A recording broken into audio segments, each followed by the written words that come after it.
Africa Info, Souka la plaisir. Voilà, mesdames et messieurs, vous nous suivez sur Africa Info. Merci à tous les amis de Franck Stemay d'être nombreux en train de nous suivre, bien sûr avec beaucoup de plaisir. Aujourd'hui, nous allons recevoir Ken Piana. Ken Piana a beaucoup à dire.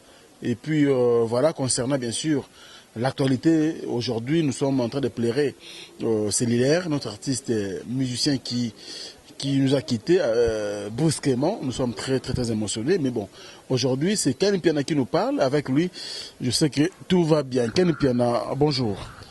Bonjour Franck, bonjour Bandegotou. Oh, Bazolanda Biso de partout. Talara Congo, tous père d'artistes à Mounene, animateur et à Mounene. Nga, ça fait longtemps, naora animateur, moro ya musique, qui n'a biso à Congo à Kofi. Donc, ça l'a pas si, comme on a artiste Oyo. Nagope sa témoignage n'a été pour Azala vivant, il fallait qu'il y ait un sala témoignage belé pour nanga, mais après ça ngote le loso na lobby, batu ba mona lokuta, pour hasard artiste o na yamba, na début à carrière na ye, na sala epé makambo belé badeka kalombo bayebi, batu belé bayebi, maître Baja que son âme repose en paix, ayebi makambo belé on a ça pour na cellulaire.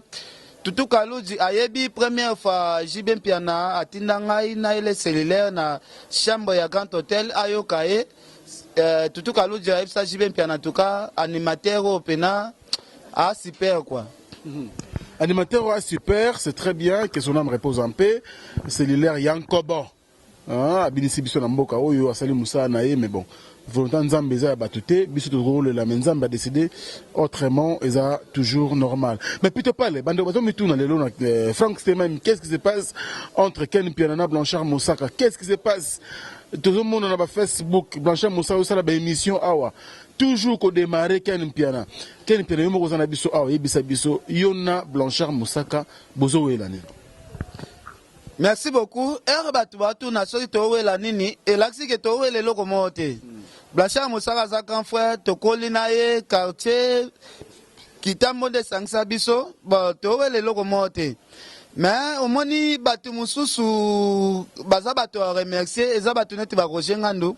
Roger Ngandu ndenga za wana aza quand même sage aza muto to senga gouvernement et voté pour bana misala nyonso o Roger Ngandu engagera na ndako na ye oyo bazalaki na mo batala na bango akomisa bango bana misala ya papa chéri akomisa bana misala ya BCBG tozui Abraham azala coiffeur ya Roger Ngandu akotisa ye BCBG bandeko na biso pe mususu bazalaki wana bazala mbela bambwa ya Roger Ngandu biloko ya Mosaka po Roger Ngandu abokola bambwa ya mituga ya bambwa na balea biloko ya Mosaka donc mutu moko azala mbela Roger Ngandu biloko ya bambwa Roger Ngandu biloko ya Mosaka Roger Ngandu engagé comme employé à BCBGT mais atia comme employé na ye o asala ke musala mais au sein ya groupe wenge BCBG donc ezala so Roger Ngandu za moi problème atindaka ye afinga batu soki problème eza na BCBG mwana musala ya Roger Ngandu wana ndakendaka ko défendre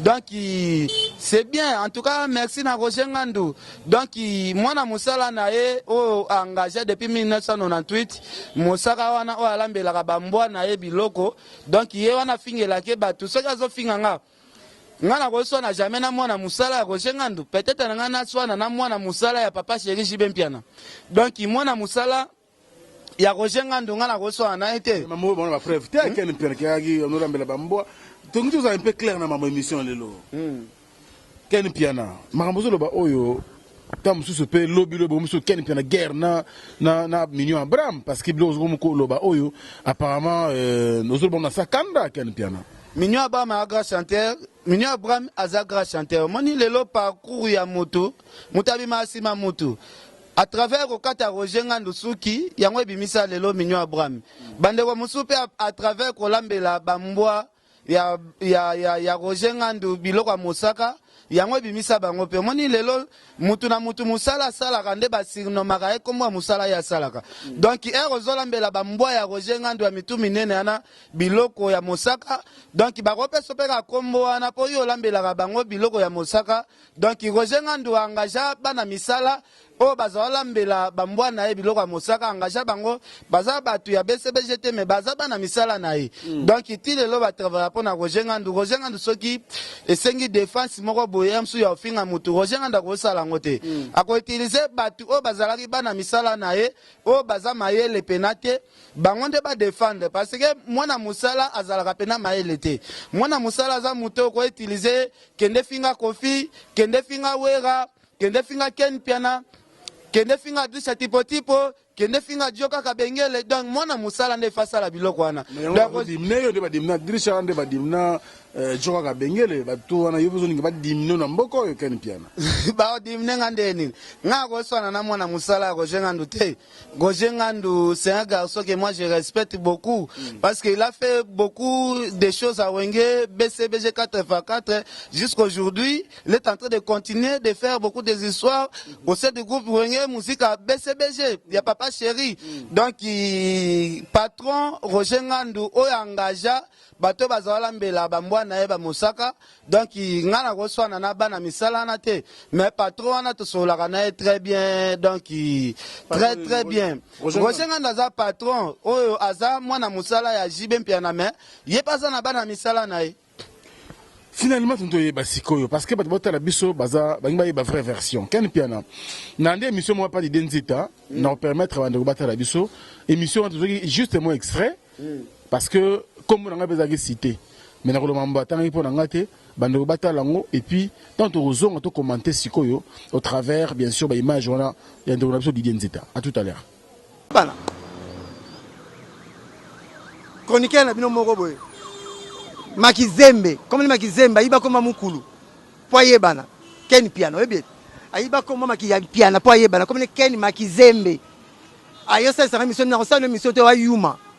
Pour sengi pardon, au sopi, baso paraté. Soit l'esprit, ya Mubali. J'ai ça au Koufa, Andi ma pilote à Boya Daya. Mais c'est quoi? Yuma, dans ça, une mission. Franck Stemaya bengai mon sara to semso na kosala to sala mission mbimba finga papa chéri du début à la fin sala pe mission mbimba kumisa papa chéri du début à la fin pour nzete ba matériel ba kitelaka le finga papa chéri Franck na mission mbimba sala pe mission mbimba kumisa papa chéri nde to sala une mission Franck alobaki na mabe mota mon sara na yoki mais ye Ken Makizembe asali ba blog mo net na Facebook azoloba ngazo zongisa na bekri na net a publié au devant 5 ans ou déjà parce que na ko ya pe wana na tala publication na moni conversation comment mon sac exaté comment mon sac na likolo na conversation ya te ezaka ati ba conversation ye moko internet ba ko kata mutuna yo bakangisa na luketa mwasi oyebite internet ba ko kata mutuna yo bakangisa na luketa mwasi ba publié yango oyebite nano tala ba calligraphie te ya ba prêtre bela monde bazo zoyer ba sangisi ba photoshop asali yango ye moko makamba mabena kati eya na ngote na tanya ngo ngape makamba mabena kati mingam na komeli ete na bise petit na ngai yo outa kadogo na Lubumbashi o fraude na avion po ya Kinshasa wanenge mona ngati ngalo sala succès na bale na yena musique papa chéri fuli yango luzuzu na mpepe po na yokaki alobi ke yo makambo ya presse o yebite yo oyebi mingi donc makamba bale na makamba forme po tsa kutu vitabi grand jogo ya Kitambo mais nani bon makamba presse na bon makamba bano ya ni mama presse na koyeba on tengam na lobano 18h na mamani bon na TV na vana ba tuna mama bale ba tuna mama bale te auto so voilà donc Bolandi Bino Moko moi je pense que ba propos tenus na émission wana ils ont engagé Blanchard Mosaka parce que oya lobi bino boyoki on n'a pas de commentaires à faire dans l'émission Oyo parce que tu as mis quelqu'un pour polémiquer mais pour un éclaircissement s'il vous plaît bon on a biso botu nga moi mingi marambo yo Ken Piana na Blanchard Mosaka bazar wela ni Blanchard Ken Piana yo na mboko oya comme étant kadogo oya kana nzela moko na papa na biso le feu Mzee Laurent Désiré Kabila.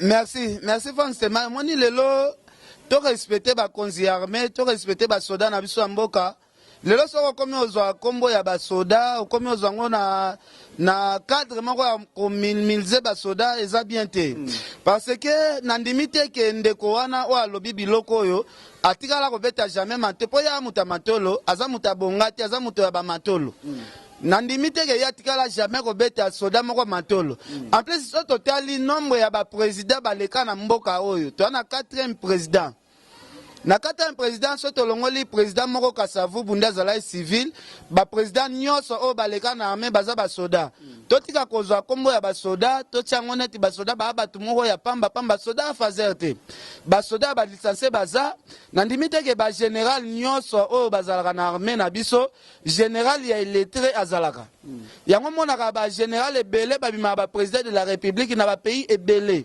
donc kolobaka ekeni mpe na ayaka dogo ndenge ndeko nauti olanda image alobi autaka na Lubumbashi gelo bononge na Lyon ozolanda ngai oyebi papa nga nasala crash tosala crash ya avion na 2001 le 7 septembre na 2001 donc tosala crash oyo eleka même na ba TV5 na ba chaîne internationale ebele toutaka tourner na biso ya handball toutaka beta coupe du Congo nga zaka jouer handball na équipe nationale donc et ça nga pasi muta employé mo wana kikadogo poso toke na justice muta amoni ke ken penara ko mikadogo toke na justice soit ngana mema batu na justice ona mema batu na justice et comme anati ken penara ma justice te ken penara yo oyaka comme kadogo oui ou non parce que soki kadogo te tanga la biso bana classe na bino merci beaucoup soki ken penara kadogo c'est Abubakar Liondo oyo jibe mpiana bwaka oyo wera bwaka Abubakar Liondo nzambe ya mongwabi oyo saisa ipa bwaka c'est que ye paza kadogo po totanga na première mobimba awa na Kinshasa soki nara comme kadogo masana nga igela coiffe côté a grand coiffeur donc totanga na bango nga tangi na igela coiffe côté na tangi na Mulos Kanto animateur ya King Kester Emenea o Kester amema poto na masana ngai masana ngana ni kitoko pasteur kitoko aza na Londres na siri batutu boyebi pasteur kitoko na Londres wana de ba kombo o na tangi boyebi histoire ya Lubumbashi gelo bonenge oyebi totaka ba sport na biso ba handball donc ya kutu makambu moko boya lobate moni Kabila le père aye biso ba père bazalaka ba commandant finance ya mboko commandant finance yenda zo gérer mbongo ya mboka donc tozalaki obligé bozana tibana bakonzi donc tozalaki obligé totambola na bagarde de corps po mona mokonzi papa bina zuki bokonzi baba ndokengela bino école mbila tote ken piano na sala mbila ndeni ko ya déjà na Kabila boye c'est que yo seria Mobutu zaka na Kinshasa te siko nga seria Mobutu nazalaka awa Mobutu azokende nga naza awa Mobutu tinde nga azokende kitamo magasin ba beta bambuma na biso toza awa siko nga na koli na kalwano natikala ko boya identité na nga jamais mwana ya soda ya kalwano mais koko na biso nde azalaka na sumbi place basere na so Angel Muswahili bazalaka sumbi 65 nasi lelo so na bina dévoiler secret koko na biso mama ya mère na biso aza ndeko propre na père ya Fally Ipupa soki botuni bandeko tu balanda émission o so batuni Fally Ipupa sumbi 65 wana na bandal bato bafanda na sumbi 65 baza banani alors me wana lupango koko na biso oui. Est-ce que nga si na sala émission moko boye na côté la Fally na chaka Fally à l'écart pour esprit na nga vérité na sala netre na ba artiste nyonso yango na boya kana nga kota ba sujet Fally pour na yo sala ki journalisme na ndenga mabe yango na boya ka kusangisa Fally na makambo na chaka à l'écart na sensi wana mais na ndenga normal soto ba to sala ki tiabwala Fally pour palingaza la artiste musicien oyo ngai na ngaki na banda ko bundela makasi koleka ba artiste tout po yaza sana ngai makila na nga peneza ka Fally Ipupa dazande ko na nga ya fabriquer te bantutu o bosola na Fally Ipupa botuna est-ce que Fally yozande ko na Angel Muswahili batuneka na Angel Muswahili po ngai ezala mo mabe parce que Angel Muswahili to utine père moko mère moko batuneka soka zande ko na Angel Muswahili ye Fally a répondre batunyoso oyo bazolanda biso mais ce que pour batu balobi ndenge to lande vidéo batu batali na ngai nzela moko balobi ke no yo oza yuma comment yo rosa solati na sukate, comment yo kon senga pardon, comment yo kon di Koffi Olomide parce que ko tika prison makala pamba awa. Il y a côté prison vayo Blanchard Moussaka ngazolo bawana. Apparemment yoza yuma Ken Piana. Merci beaucoup. Kiyuma eza mabete. Moni Koffi Olomide azali artiste international. Aza baoba ya musique na biso ya mboko oyo. Koffi Olomide aza musicien à niveau nanga te, aza na génération nanga te, aza neti papa nanga. Parce que lelo na sola na mwana Koffi Rocky Olomide aza na Londres. Rocky to ba master. Koffi aza neti papa nanga. Moni ba mabe mususu ba erreur mususu to sala yango sans le savoir. To sala erreur sans le savoir. Mais bakangangai honorable Zakaria Baba soya na parquet singa lobiken dossier oyo na kokota ngote po yo mangaki Koffi Olomide. Koffi Olomide za camarade na yote il faut senga pardon. Ngana tikala kotinda yote o manke Koffi. So na yokela mwana musala rojengandu ou bien na yokela patron nga Zakaria Baba. Donc fona yokela patron ngai parce que Koffi Olomide ngana salaki mbeba Koffi pe alimbisa ngai moko na senga ka merci parce que mokilo to vivre eza mokili atamuke mutu na mutu akendo sala jugement nzambe ye moko donc mutu na mutu fa soigner masumu na e aza vivant na mokilo ase Koffi Olomide kansinga abimisinga aza kulutu aza papa na ngai nazo mérité na senga eka ba pardon na senga pe ba merci ndenga bimisa ngai Mosaka sepela na ngotema mosala ko sepela mosaka ozotanga wana soki azalaki employé ya papa chéri nde ya msuto ko sala polémique mais yaza employé ya Roger Ngandu baza parmi batu o Roger Ngandu engagea na kati ya staff ya Roger Ngandu. Donc bana misala pena ya papa chéri ezalaka ba Roger Ngandu ba Serge Mignon omoni lelo so to lobito lo ba vérité moi vérité ba bomba kango te mwana musala na yo to ebi bana misala domestique patro zanete ba sangara de compte depuis jibe mpiana ba depuis wera banda bimisa ba album aboka ka sankara de compte mais ye musaka no zotanga ye bijiba yebiete depuis l'album ye banda ko bimati lelo atikala obwaka eta boka 18 na wenge abwaka ete aboka na nzembo ezawu yango nzembo wana ko mo dondo ngande na pesa ka jibe po babwaka na nzembo moko nzembo wana ekomi yondo pesa ka e po ozokwa te ke jibe un jour pa ko bwaka yo sko ngande na aboe na ko sona pena na mwana musala pena ya Roger Ngandu peut-être oui mais comme ma voyage à Kendara soki azalaki mwana musala peut-être ya jibe mpiana msu na ngana kine na bite oza grand frère moi pardon na ngana senga pona moi valeur ya mwana musala papa chéri voyage akendaka te libanga azwaka te ndenga zawana ye moko azoloba asilisa joka asilisa adrisa tipo asilisa kisinjoka batu kako baleke na gaz nde ya loba asilisa ba yo pe aussi ça yo parce que zoluka ya azalaka ndoki azalaka nganga aza magicien po mutu alobaka biloko bongo po mutu asilisaka mutu apesaka mutu élévation l'élévation vient ni de l'Orient ni de l'Occident mais l'élévation vient de l'éternel éternel o apesaka mutu élévation éternel atomboli mutu yo siko mwana musala ya Roger Ngandu okitisa élévation oyo nzambe alobi mais faut za libom de polo bakenga na osilisa mutu faut za na liboma faut le nzambe na capacité ya makambo tu mais quelle pena vraie version eza nini parce que tolandi pe awa émission Mosaka sali na didenzita alobi vraie version te oyo bozo wela yo na ye tout le monde ba Facebook oyo koseli makambo ozumi komi na batu na yo obino conversation les a na Blanchard Moussaka mais tout ça c'est pourquoi quel ozo lukanini odembe na succès na ye pour fula matoni odembela na succès ya moto aza mwana musala ya président ya mouvement aza mwana musala ya porte-parole ya moto po moto alambelaka bambwa biloko ya Mosaka yo dembela na succès na ye po moni leo tobeta histoire normale Roger Ngandu asepelaka na garçon na trop asepelaka na mwana musala na trop po alambelaka bambwa na ye depuis 1998 donc moto alambelaka bambwana yo bambwana bazalaka toujours à bonne santé mbwana soki abotaka bana kitoko bapato ebele basombaka donc ya sepelano mpo yo olambelaka kaka bambwana ye nde apesaka nkombo ya mosaka donc nga nakoswana na mwana mosala pena ya Roger Ngandu donc na odembela na succès nendeni ye nde peut-être omoni ndenge yo otuninga baquestion oyo yo nde ozofula parce que na émission wana yo kuta zoloba babi asengaki na yo osala émission spéciale ya kokumisa papa chéri du début à la fin abangi yo kutu teke oza journaliste bongo na osala ngo parce que yalobi atayo moko okosala ngo parce que ba question zotuna peut-être non ken piana au fait au moni tona respect batala biso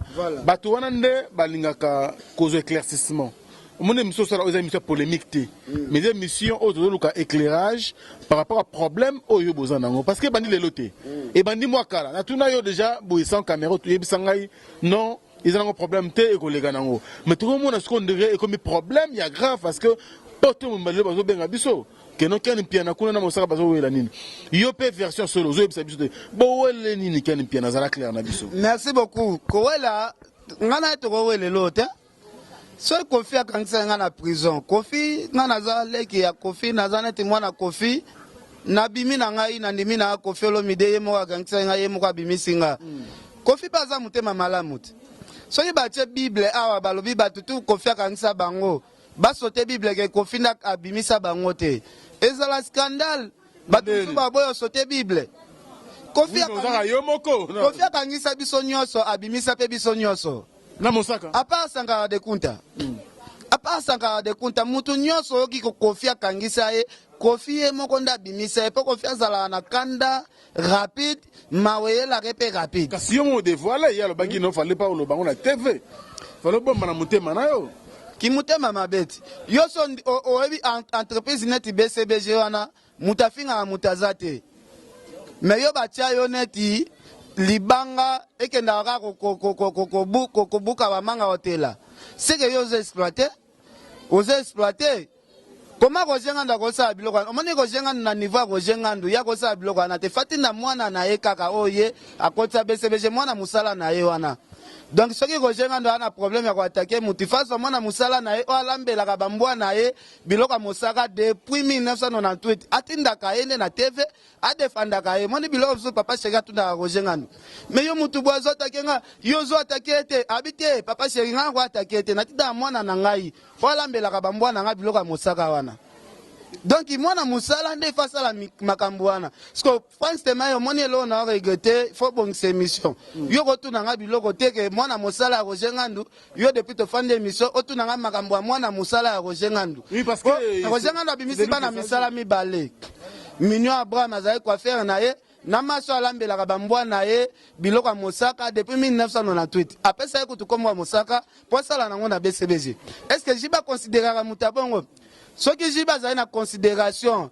ya mutango ifalaka bwa atana ba disque aya na concert à JBT point po yebi ke kuna yo ka soni soka ye na chéri babo ka été oh ba considérer te babo kondeni ah bon osoka libanga na o ndule mobo babo ka yebisanga album tolongoleza unzembo atota atolo yenda pesa JB yebisanga libanga o jiba bwa kai est-ce que mon pays me pesa comme JB parce que JB au CPN on te mamozolo ba mais makambo ya tonga JBZ belé kuteza makambo tokolo baté cellulaire akufi to ana matanga to ana souci soki jiba ke poto atiki ye obi makabilo balo bakati wezo ba makanda te parce que bobo bani papa na ebisio jiba za ba traître en tout cas papa chéri za sa rankine papa chéri batebele bakosaka yo wana baza ba pire petit ya Kofi Olomide soki totie Bible to bito sauter que est-ce que yo la tambati so la tambati ya Kofi to bien veste ya Kofi sauter Bible ngana o sauter mais ka mutu wana zo boya Kofi wana ya boyo sauter yeso wana Kofi ta o ko sabiso France tema moni maka mususu ya sola na Kofi te mais wana zolo ba selon yo mais ye moko temo qui l'air expliquer nga batika nga pona Kofi est-ce que jiba ye bien que ya déclaré que batika nga pona Kofi ça c'est lelo ce qui c'est lelo asala ba mankima nana ela ke ba rapport oh nana ebisa c'est que non muto asignalaki papa chéri azwa mbongo na oteza Serge Mignon. Nani ayebisa papa chéri biloko wana?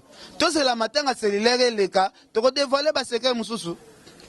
Voilà, beauté la à travers le monde, tu as éclairage. Non, il y a une émission polémique, mais éclaircissement par rapport, il y a Makambo Ezoleka, dans les réseaux sociaux, tout le monde a Ken Piana, Mosaka Blanchard, à cette émission Ebele contre Ken Piana. Bon, on a écouté une rencontre parce qu'il en a besoin d'un côté. Yemora Yebi. Tout ça, combien j'ai contribué aussi, donc, bon, ça n'engage que lui. Mais quel piano, le gars vous a invité à Bissot, tu as son heure, tu as son valeur, comme il se doit, ben, ne va pas regretter, puis tu parles.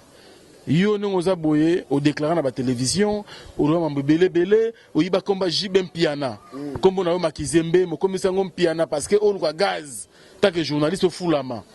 Est-ce que Blanchard Moussaka aussi? Tiens, micro boete. Ok, de pas Kofi, ça l'émission la Kofi. Kofi a la musique, oh tiens la micro pour ça. Tiens la ngai. Merci beaucoup.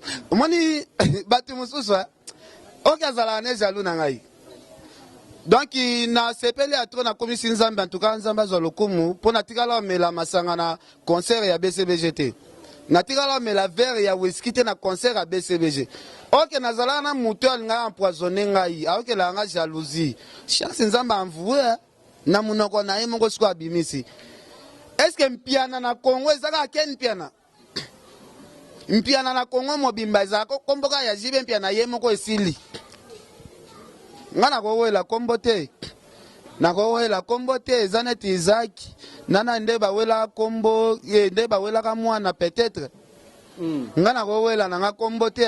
Ya on aime te fou. Ba kombo ngo peso eza jibe elongwa kuna benga Ken Makizembe. Siko zwa kombo Mosaka na Ken Makizembe po Mosaka batu balamba ngo za batu salite.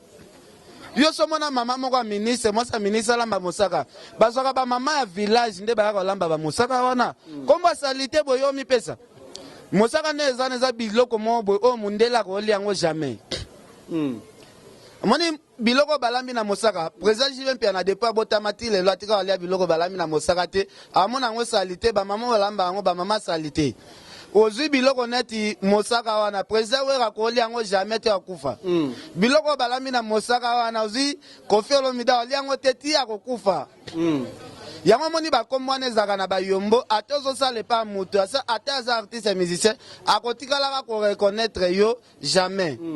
Donc veona ba vie moko boye ane jalouse ko ki jalousie na ye a komba ngo seke sonaka so ya tanga kombo na nga Makizembe seke ya yebi nga pena bien menga na yebi ete nga na yebi la foule yo yebi ete na yebi ete omoni nga na yebi na titre kaka Blanchard moko boye azawala mbela bambwa ya Roger Ngandu biloko ya Mosaka. Azawala mbela Roger Ngandu biloko ya Mosaka. Roger Ngandu azui alobi yo fozala porte-parole nanga. Ngande porte-parole a jibe yo porte-parole nanga. Mais comment na kopesa yo ezakaka ya biloko lambaka. Voilà, nous continuons comme ça, il s'appelle Ken Piana, mesdames et messieurs. Tu as eu éclaircissement, tu as eu éclairage par rapport à problème au Butuna Kibiso pendant longtemps. On a réussi Ken Piana pour vous, mesdames et messieurs. Pour comprendre au moins, vidéo, tu as Bino Sikoyo, Oyo, Blanchard, Moussaka, ça a une mission pour la Ken Piana. Et puis autant comme Frank Stemay, sans rancune. Et moi je pense que mon invité s'appelle Ken Piana, Yeneto Yambi, pour que un mec un peu qu'on explique Biso. Problème nini oyo bango bazo ko wela na Blanchard Mosaka po ken toujours le barawana grand frère nanga Kitambo grand frère nanga quartier tout ça ben le te comprendre qu'est-ce qui s'est passé pour que comme un niveau oyo et commis oyo mais ken piana bano to travers le monde badingara yo et tonto yeba sikoyo lelo oyo jibem piana ayinayo Serge Mignon ayinayo Roger Ngandu ayinayo parce que c'est un Kofi pardon ou encore les arabes spéculation ne tout le monde dans les réseaux sociaux. Pour ça, je connais pousser la Kofi Koto. En tout cas, si je pousser la Kofi wa miko boy, nga pe pousser la ngaka. Moninga na papa chéri toza bien. Serge Mignon kuta seka makambo mabe, Serge Mignon. Serge qui mabe. Serge kuta boya kotanga kombo na po bango ba ebiete na BCBG ba ebika ke wana ya dépendant na Roger Ngandu. Serge Mignon bisanga lobi ken sokoza na caméra fungola caméra awa bandana onanga zwana nunga. Moni Serge Sege mignon zobeta leona ba wenge mais sege za suna mutema ya musique profanité. Sege lingi sou ba problème te. Wana zo ebisa yo na pesa témoignage okile. Sege akoma ata musicien na BCB ja sali mabe. Sege akoma le seul défenseur ya ba artiste et musicien tout. Donc Sege akoma nete bon wama moi muke na ndenga mabete. Talaka Sege akoma fula na drumer na. Sege senganga bongo na miso Jidel na miso Rio batindelanga ba musicien ya BCBG baya na plateau d'image. Parce que ngana za na problème. Na papa chéri. Yo yebi bien ba musicien BCBG baleka epa na chaque dimanche. Tozi petit na biso fusée. Fusée de guerre. Aleka dimanche non? So na la problème na papa chéri nga longolete. Totika opota papa chéri ba salité ya ba succès o tozoluka. Jiba luka succès na ye na pasi. Abanda wenge 4x4 na kemba présent ba wenge. Lelo jibaza o jibaza. Yo mutoye ozo dépendre na Roger Ngandu, oyo créer lesko jibe ba problème. Yo dépendaka na Roger Ngandu. Jibe azana terre ya kobwa kwa ta na studio te. Atikala kobwa ka ete.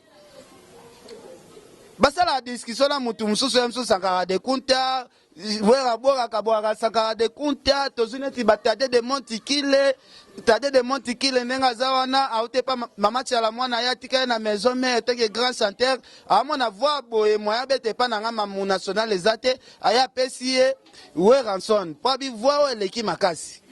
Wera nde azwa charge ya voix o, po eleka makasi. Siko ngala ke oswana mutu mo boji ba considérer été ce considération to ngato ba na ba disquette to ngato ba na ba disquette parce que combien de disques oh mutu ana témoigner depuis à côté combien de disques salema ba boka yote oza considération te parce que na so na mona musala Roger Ngandu c'est mieux so qui a un problème na Roger Ngandu c'est mieux na traiter na Roger Ngandu mais ba na misala Roger Ngandu na kosala ngote c'est mieux que tu na répondre moi na musala ya papa chéri ou aza considérer moi na musala ya papa chéri.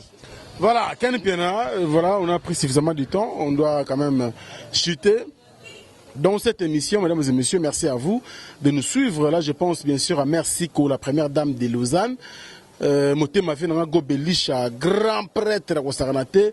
Voilà, depuis Suisse, à Otalabiso, bah parents, il y a Andy Ridge, Louawa, un enfant, pas comme les autres, voilà, il est claque.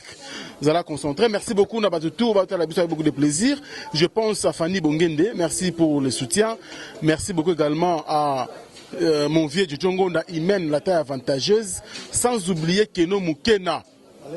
Les garçons et Tindikiti, Keno Mukena, grand prêtre dans Londres, on a au Saranate. Merci beaucoup, Pire Vie, Noël Okito Black, Dedon. Merci beaucoup à toi, merci à Sam Loumangi, merci à l'homme aux surprises agréables, on l'appelle Alain Dynamo depuis Belgique. Merci beaucoup, Nabatutu Balingarabiso, Koko Arafat Makizembe. Merci beaucoup pour notre soutien. Merci également, Nabatutu Balingarabiso. Je pense bien sûr, Nabatutu. Il y a Frank Stemai, na Canada, Manguma, on a moni Galien Louyeye. On a un frère, Nanga, Makila Nanga, merci beaucoup à toi. Merci à Sigi Louyeye, Vienayo. On est toujours ensemble. Merci na Maroc, Mbanguma, on a mon Araba. Ivan Stekenge. Il y a des journalistes à Makassi, na Kinshasa, chroniqueur de musique. Lelo Oyo, à comment na Maroc, à Moussa Moussane Kouna avec beaucoup de plaisir. Je pense directement aussi na Italie, na mon Bamako, Blandine Landou. Bébé Gou, Blandine Landou, non mobile naye, moi bana bango kitoko, ba osa makambo pour soutenir Frank Stemai. Merci beaucoup à Janine Kiazola na Belgique. Bande auto nga Frank Stemai na Hollande, boza tellement belé na moni Junior Mbala classe na Hollande, Mboka Miliki. Et ça plaisir, plate swag. Merci beaucoup mon vieux Djongonda Imen, la taille avantageuse, monsieur mon pépé. Merci beaucoup de soutien. Merci à Batutu, Balinga Frank Stemai. Château Rouge Mobimba. C'est l'émission Batala Gazé Afrique Info. Loïs la Congolaise Malolo, Diego Musique. Bien sûr, merci beaucoup à Maman Claudine Kinoa. Château Rouge Mobimba, wana mobilisé pour Masola Frank Stemai. Et puis on a Bordeaux, la reine. Je vois directement Jolivette Ntsamba, Mbulumbulu. On est toujours ensemble. Donc, vous êtes belé, je ne saurais pas citer tout le monde parce que les musiciens sont belé pour et ça fait plaisir. Mais, oh, ils ont tout, oh, surtout Mercico, motema vie na Gobelisha grand prêtre maman Angèle Diasuka toujours na Suisse wala ba kolo Suisse bali motema ya vie na ngai bien sûr o na bengaka na kombo ya Santos Jalma Suisse wana ba grand prêtre ba contrôler la Suisse et ça là bango toujours bien Ken Piana Makizembe bon tout le monde piano tout le monde piano voilà tout le monde piano non ngongo sango mais mon sac a limité na comme nalobi pour battre un ninja il faut être un ninja vous comprenez on veut le monter capital donc au moins ni moteur à côté de prison pour monter battre et à quoi il s'est par terre il faut pas soit moteur ou à prison à battre mutuana zelo côté au moins ni biloba loba le côté ya na vitesse le côté ya na escalier malembe komaka vérité nde ya malembe vérité ya malembe le côté ya na vitesse donc je suis parmi les grands ninjas de la presse congolaise donc na bunda na musalo na kenda na ngo prison na bima na ngo pe donc ndeza boyenga za na problème ya mutu moko te na problème ya papa chéri te papa chéri na pesi ba mbote papa chéri depuis na yeba ye viona swana na mutu te viona za na problème na mutu te mais viende ifake bana bato yo ba coopérera na banguna na ye nani fake bana ba cuisinier ya Roger Ngandu fake bana ba cuisinier ya Roger Ngandu parce que tozala na gitambo dimanche ngana moni pena ndeko nanga Fisto Saisai na peso bambote mais eloko ndeko nanga Fisto Saisai lobaki sala nga bien te lobino problème non na Mosaka ngana kote yango na kote la Mosaka aboxio tandis que na BCVG bazoluka muto ayebisaka Saisai ba problème yango pe ayeba na raté meto sola makambo yango après kokunda cellulaire ba vérité yeba na nani wazaka ba message ya BCBG amemelaka yango Fisto Saisai po Saisai azalaka ne pe gentil azalaka bien na mututu mais comment Saisai akoma na ba problème mosusu donc ngai ya koloba trop ezate balobi yaya mitosa po batosa yo po nga na mitosaki nake koluka yaya nalobi no ngana toza na problème te eloko toeleza te nga so nandimi kofi e concerne BCBG na eloko te nakenda nakutana na sege mignon nakutana ba konzi nyonso ya BCBG bayebi makambo te mais charge à presse ne muta boy makambo charge à presse nani charge à presse ya nani charge à presse ya Roger Ngandu akendo boya na bi charge à presse ya Roger Ngandu akendo boya makambo Roger Ngandu ndim charge à presse ya Roger Ngandu aboya makambo Roger Ngandu azondima po na BCBG po wana zanete zo désavancer même patron na yo po Roger Ngandu nde ye fayo kena so Roger Ngandu yazondima yende patron na ye yende patron na ye muto alambela bambwa na ye apesa confiance pour na bambwa na ye ba toujours minene obi Roger Ngandu boko la bambwa bele voilà quel peut on va citer na émission pas Roger Ngandu na yebi Roger Ngandu bambwa ba tâche pembe te bele non ba bele ya mitu minene ce que muto alambela bango ebie nani kasi muto alambela bango ba sosa mosaka. Merci beaucoup Ken Piana. Voilà, donc nous sommes à la fin. Toujours cité une émission d'entretien avec Ken Piana. Et une émission, je le confirme, mais une émission, il y a droit de réponse. Ils ont listé droit de réponse, ils ont normal. Ils ont la déontologie journalistique. C'est tout à fait normal. Il faut à répliquer, c'est normal. Parce que Frank Stein Naza Awa. Je ne sais pas, je ne sais pas une injonction pour nous à zater. Yo le bagnon, les grandes émissions, comme ça papa chéri pendant non, pour la finir papa chéri te, non comme ça pète, na la réalité. Netiboui, azuma matanga ya cellulaire en charge. Bravo papa chéri, moi naïe, boche ba songi, allons ex, papa chéri a bengi ex, a bengi son fils, a bengi son musicien. Raison pour laquelle, si vous avez la cellulaire, vous frère sur la cellulaire. Quel est ce musicien ou porte-parole à contribuer à la cellulaire? Pendant qu'on a bien nos concerts, la musique partout. Pour la Mboutakis, qui sur lequel na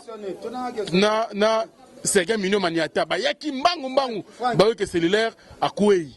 Yo yaki? Frank, cellulaire auti Brazzaville aye na koma aosanza ba fulufulu.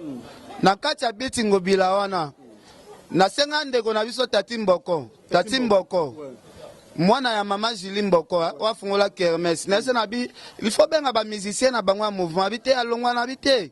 Benga abenga Mbutakis na Sege Mignon. Bango ba yo cellulaire. Cellulaire ayaki azala ne gravement mais aumela ki pe mo muke na biti. Pona kozela Mbutakis na Sege bango nde ba memayi. Je pense que Tati Mboko est considération à l'obikend, babenga déjà partir à Brazakuna, cellulaire bakatise boye il faut ya awa déjà aux images. Ngana ya wana nazope ba image ya cellulaire n'était akomelaki. Mais na effacer yango po ezaki ba image ya bien te. Natali relation na na cellulaire. Est-ce que babenga ki cuisinier à Roger Ngandu? Est-ce que babenga ki muto alambela ka bambo a Roger Ngandu biloko mosaka? Donc tala mutu mususu sa dépendre kaka na leader moko biso to batu ya mutu tu na ba ministre na ba nani de baza batu na biso vanta ba staff kan piano to komena suka Richard Amelel international azolanda biso master na mulo skanto totanga na ntiki moko azolanda nga igela kwa fikote Abubakar Yondo talaka staff masalanga pasteur kitoko na Londres na za mama na pasteur oh lelo ata batu baboya ata batu balobike na utasoye wapi ba pasteur kitoko wana ba ko témoigner sœur na Angel Muswahili Makizembe na benga ke mama na ngai Koko Arafat nasi basolola ki papa Chega yebi ba intervention oh Koko Arafat asa na Londres wana pona batu balinga basala neti moi boskilade kozwa papa Chéri ba image moko ya bien te papa Chéri yebi loko rôle o Koko Arafat sala wana grand frère na propre na pesi zati kiri mbote vero kiri bambote Patuka Pangala Eugénie Kumbela Dani Pova Dudu Mbela ina Canada Benoît Ilunga na Australie Mami Coco na Australie na Sydney na peso bambote na pesi pena mbote pa batutu donc lelo commandant Cousteau les gens n'aiment pas les gens commandant Cousteau ya nanga Aimé Lumbala na peso bambote Béatrice Makizembe Bébé Makizembe kombo ngo pa Makizembe mikolo telmeza kombo nanga kombo ya famille Beya Makizembe Sœur Bébé Makizembe Angel Muswahili Makizembe ngai moko siko Makizembe na bango na kina talaka muto asela nga promotion kombo nanga et ça l'a plaisir à trop.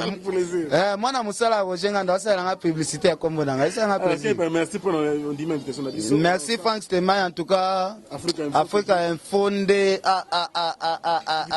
bato msusu boyoka mitema pasi mitema vimi pona Africa Info. Botika mopepe ezala Richard Amelel international vient na ngai yo soutenir nga na moma pasi na bisengo. Goche mascotte so na bisengo soutenir nga so na moma pasi obwakisi. Donc c'est pas grave. Azafia na ma fa so la moi bien po talara vienga na bundela kepe. Yepe fa bundela petit na yebi ke petit za na moi problème. Vepe po bundaka. Moi vie so zo bundate na ba problème à petit. Komiga Ken. Merci Ken. Merci, alors merci, vous étiez tellement nombreux en train de nous suivre avec beaucoup de plaisir, donc c'est normal. Nous remercions tous ces amis qui nous ont assistés, les staffs bien sûr grosse moulure, Bazé Belé, bon appétit na bango, Bazo Lia Makoso, Bena Makoso, Nanko et Tambolarabia, Bana Poto Bozo Kita, Madouda. Botunika école Saint-Jean et ça a bien. Merci beaucoup à mon amour Teketa, mon amour Valère, Pacho et RFI, à Talaki Bissau avec beaucoup de plaisir. Merci beaucoup également à Yannick Stopira, le futur gouverneur, il y a Équateur, Calamingité. Merci beaucoup à Mouna Cédric, artiste, on est à Congo, France, Torobo Sanarate, source. Merci beaucoup à Grosse Moulure. Merci beaucoup à Hilaire Clark Nyoka. Merci beaucoup également à Jordan, merci beaucoup. Vous avez belé pour nous soutenir l'émission. C'est toujours plaisir. Je vous dis merci et retrouvez-nous prochainement, mesdames et messieurs, dans un autre numéro, mais avec le même plaisir. D'ici là, portez-vous bien, au revoir. Africa Info, sous quel plaisir.